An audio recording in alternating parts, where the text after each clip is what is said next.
Bonjour tout le monde, aujourd'hui on est en pleine vendange, on attaque la deuxième semaine. On a commencé la semaine dernière par les créments de Loire en vendange à la main. On a fait aussi quelques rosés la semaine dernière, on a commencé les rouges dès lundi. Il y a eu pas mal de pluie ce week-end, une quarantaine de millimètres à peu près. Donc là on attaque la partie la plus difficile où il faut s'occuper des cuves qui ont déjà été rentrées tout en se projetant pour voir à quel moment on va ramasser les parcelles qui restent. Donc on va faire un petit tour du chai avec ce qui a été ramassé depuis la semaine dernière. Donc tout ce chai-là est quasiment rempli. Il y a les rosés qui sont en train d'être aérés. Donc l'idée c'est de l'apporter un petit peu d'oxygène. Là dans cette cuve il n'y a que du jus de rosé. Le rosé ayant été obtenu par pressurage des grappes. Il y a dans les cuves d'à côté du rouge. Donc là dans la cuve il y a du jus et encore la pellicule du raisin, le marc qui est au-dessus. Donc là on fait circuler le jus pour extraire la couleur et les arômes qui sont contenus dans la pellicule. Et un peu plus loin, dans les pressoirs, il y a du blanc qui est en train d'être pressé. Je vous emmène voir ça.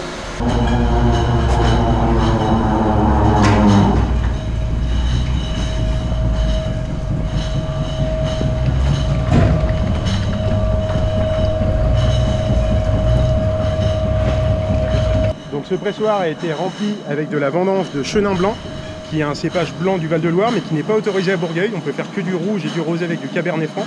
Donc ce n'est pas un Bourgueil blanc, on ne peut pas faire de blanc dans l'AOC Bourgueil, c'est un vin de France.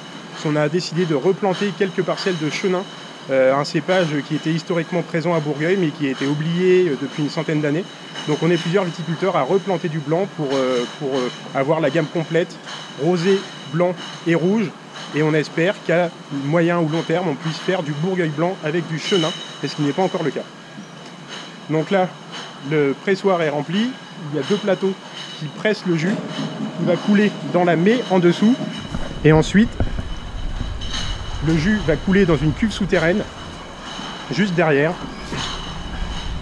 où il va le passer la journée pour être décanté, pour que toutes les impuretés tombent dans le fond de la cuve. Demain matin, on va récupérer le jus qui est sur le dessus, le mettre dans une cuve pour qu'il puisse fermenter. Et dans le pressoir d'à côté, on est en train de faire du rosé de pressurage. Donc là, avec des raisins rouges, du Cabernet Franc de l'appellation Bourgueil. Donc les raisins sont dans le pressoir, même principe, on presse et là on récupère le jus qui était en contact un tout petit peu avec les pellicules et le jus qui coule est rose. Donc les cuves de rouge sont remplies. On voit le jus qui est repompé en bas, qui est remonté ici.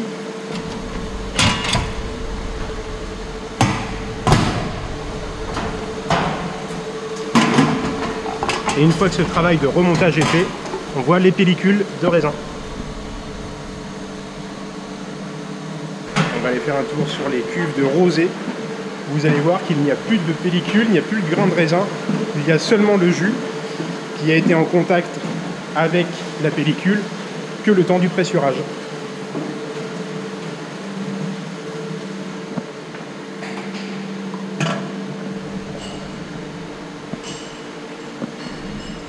Et le petit bouillonnement, les petites bulles qu'on voit, c'est la fermentation alcoolique. Donc c'est les levures qui transforment le sucre en alcool et qui dégagent du dioxyde de carbone que l'on voit s'échapper par ces petites bulles.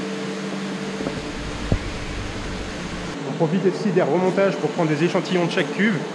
Donc l'échantillon, on va l'utiliser pour mettre un densimètre qui va mesurer la densité du jus de raisin. Donc là, on est à 1075. Et aussi un réfractomètre pour mesurer la concentration en sucre. Cette analyse nous permet de voir le suivi de la fermentation alcoolique. Quand on ramasse les jus, ils sont à 12,5 degrés de sucre, donc d'alcool potentiel, à autour de 1085-1090 de densité. Et au fur et à mesure de la fermentation, la densité va baisser pour atteindre 990. Donc c'est comme ça qu'on suit l'évolution de la fermentation alcoolique qui ne doit surtout pas s'arrêter. Et en parallèle, on met les jus dans des demi-bouteilles pour permettre de les déguster au fur et à mesure. Retour dans les vignes où mon frère là-bas est en train de vendanger une parcelle de 3 ans. Donc c'est la première fois qu'on la vendange, celle-ci. On a encore à peu près la moitié des parcelles à vendanger, donc ça devrait nous occuper encore une semaine et demie. Et en plus à gérer, comme ce matin, les cuves qui sont déjà rentrées.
ça fait 2 jours qu'on vendange toute la journée en commençant très tôt le matin pour éviter les températures trop élevées de la journée. Là il est 17 h, mais la journée n'est pas terminée, surtout pour le chauffeur et pour une personne qui travaille à la maison, c'est le nettoyage de la machine. Donc il faut très bien la nettoyer tous les jours parce qu'avec le sucre et les débris de petites feuilles, de grappes, etc., ça pourrait être très dommageable pour la qualité des vins et au niveau microbiologique. Donc il faut vraiment bien la nettoyer. Il y a à peu près pour une grosse heure de nettoyage. Et on en profite pour faire un peu de maintenance. Il y a une petite fuite de gasoil sur un filtre. Donc le mécano est là pour venir réparer cette fuite.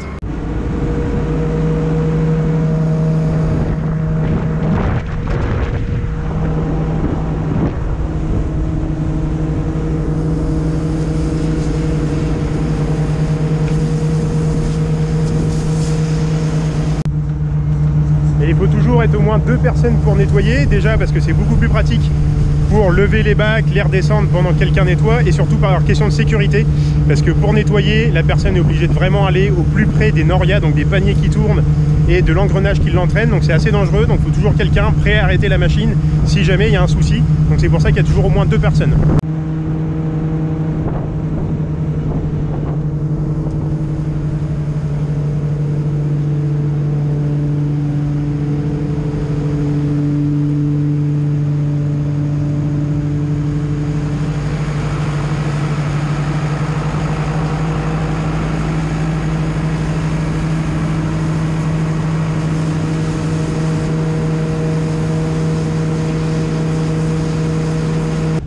Ici on a un endroit qu'on appelle la lagune, donc en fait c'est un endroit où on retraite les effluents viticoles, donc les eaux qui sont utilisées dans les chais pour nettoyer les cuves, les ponts, et aussi l'eau qui est utilisée pour nettoyer la machine.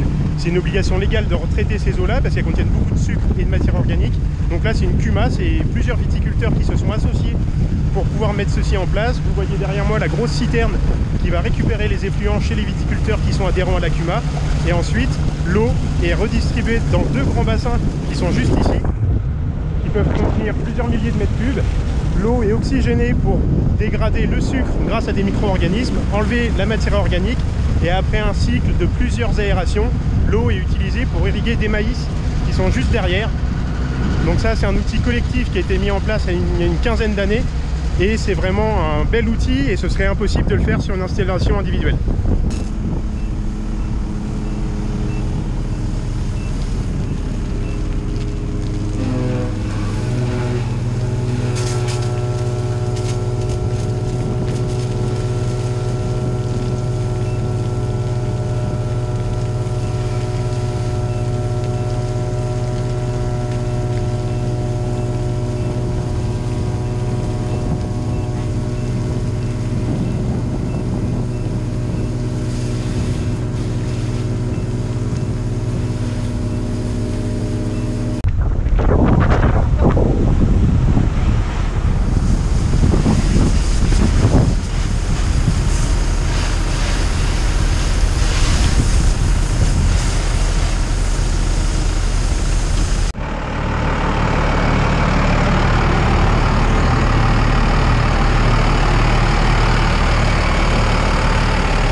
Ça y est, la machine est propre, donc on fait ça tous les soirs et à la fin de la campagne, elle est totalement démontée et nettoyée avant d'être remisée pour l'hiver.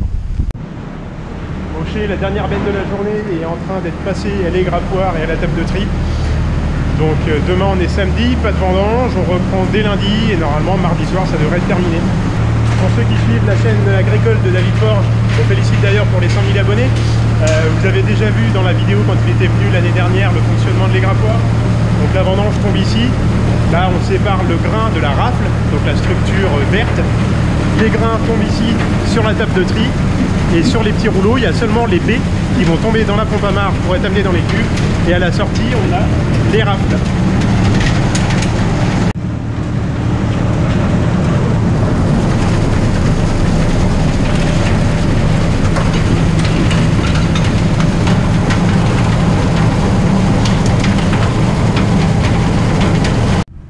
Bon, ça y est, dernière benne de la journée terminée. Maintenant on place un gros nettoyage du chai. Donc il y en a pas aussi pour une bonne heure. Et avant le week-end, on va s'occuper des cuves qui ont été rentrées depuis le début de la semaine et de réattaquer normalement les vendanges lundi à partir de 7-8 heures. Et normalement mardi soir ça devrait être terminé.